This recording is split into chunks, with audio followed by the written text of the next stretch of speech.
దేవుని ఘనమైన నామమునకు స్తోత్రములు. ఈ వాగ్దానం వింటున్న మీకందరికీ మన ప్రభువును ప్రియ రక్షకుడైన యేసుక్రీస్తు నామములో శుభములు, మా హృదయపూర్వకమైన వందనములు తెలియచేస్తున్నాం. ఈరోజు దేవుని వాగ్దానం ఇర్మియా గ్రంథం 29వ అధ్యాయము 10వ వచనం. మిమ్మును గూర్చి నేను పలికిన శుభవార్త నెరవేర్చి మిమ్మును దర్శింతును.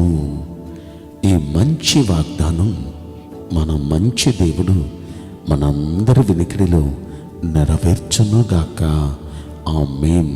ప్రియ దైవ జనాంగమా, మన దేవుడు ఎలాంటి దేవుడు అంటే, మన గూర్చి ఏది పలుకుతారో ఖచ్చితంగా నెరవేర్చగలిగిన దేవుడు ఆయన నెరవేరుస్తారు తప్పక. మన పూర్వీకులైన భక్తులు వారికి వాగ్దానం చేశాడు, వాగ్దానాన్ని నెరవేర్చాడు. నెరవేర్చటానికి ఆయన శక్తిమంతుడు, ఆయన సమర్థుడు.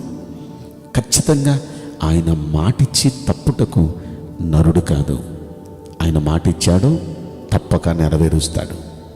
అబ్రహాం గారి ఇంటికి విందుకు వెళ్ళారు. ఒక రోజున ఆ ఇంటికి వెళ్ళినప్పుడు చక్కని విందు చేశారు ఆయన.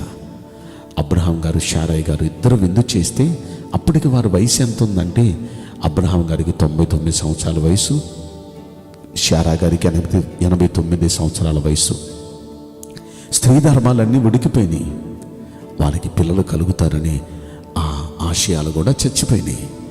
ఆ పరిస్థితుల్లో ఉండగా దేవుడు అంటారు, మీదిటికి వచ్చే ఈ రోజుకి నేను మళ్ళా మీ దగ్గరికి వస్తాను. అప్పుడు మీ ఊళ్ళో ఒక బిడ్డ ఉంటాడు. ఆ బిడ్డ పేరు ఇస్సాకు. చక్కగా చెప్పారు. ఒక్క మాట ఈ మాట చెప్పేటప్పటికీ ఆమె నవ్వింది. ఎందుకు నవ్వుతున్నావు? నేను మాటిచ్చి తప్పుటకు నరుడని కాను. వాగ్దానం చేశాను, ఖచ్చితంగా నెరవేరుస్తాను అనేటప్పటికీ ఆమె వెంటనే దేవుని మీద నమ్మకం ఉంచింది. ఎప్పుడైతే నమ్మిందో మళ్ళీ సంవత్సరం వచ్చేటప్పటికి ఆమె ఒళ్ళో బిడ్డ ఉన్నాడు. గొప్ప ఆనంద సంతోషాలు. ఆయన మాట ఇచ్చినట్లుగా ఆ మాటను నెరవేర్చాడు. ఆయన చెప్పినట్లుగా ఆ ముసలితనంలో, వృద్ధాప్యములో ఉన్న వారిద్దరికీ చక్కటి సంతానాన్ని, ఇస్సాకును బహుమానంగా ఇచ్చాడు. నోటి నిండా నవ్విచ్చాడు.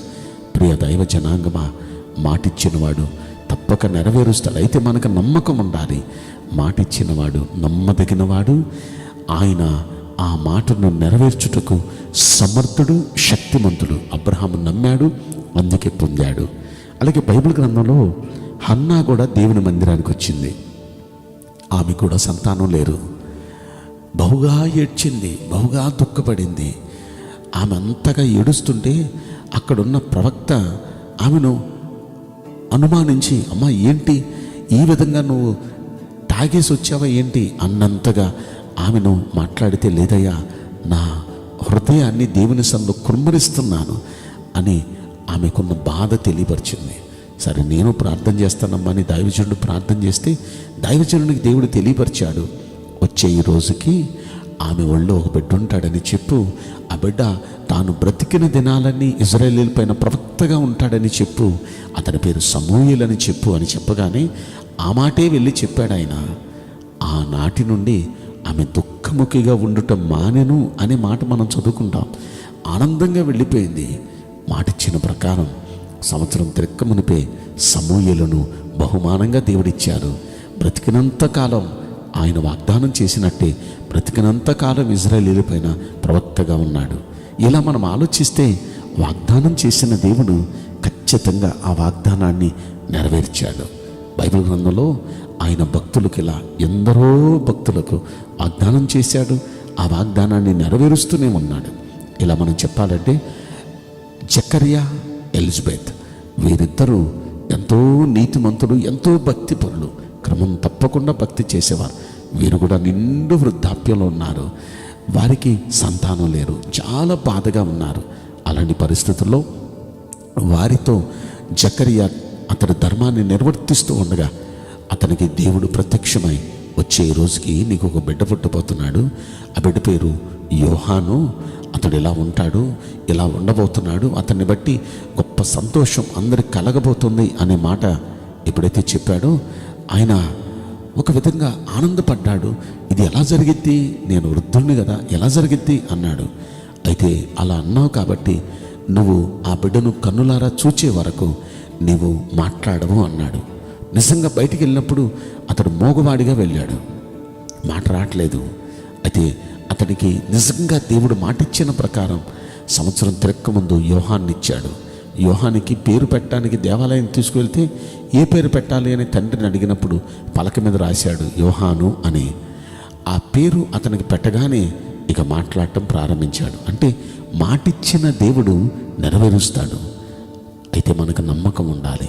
నమ్మకం ఉన్న ప్రతి వ్యక్తి జీవితంలో ఆయన మాట నెరవేరుస్తాడు. ఏమని నమ్మకం ఉండాలి?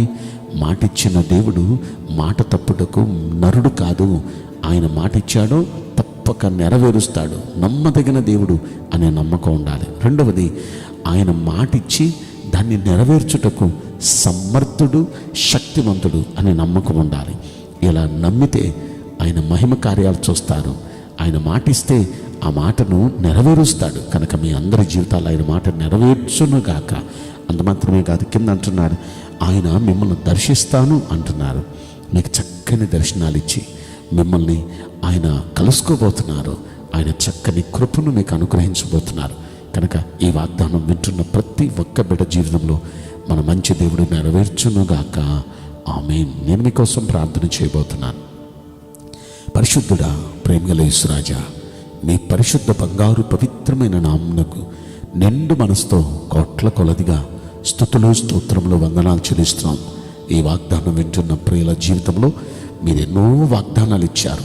దయచేసి మంచి దేవ, మీ బిడ్డల పట్ల నెరవేర్చి మీ బిడ్డలను దర్శించండి, కృప చూపించమని ఈ కొద్ది మనవులు నజరుడైన యేసుక్రీస్తు ప్రశస్తమైన నామములో మిక్కిలి వినయముతో ప్రార్థించి బ్రతిమలాడి వేడుకుంటున్నాం ప్రియ పరలోకపు తండ్రి. Amen. May God bless you all. Thank you.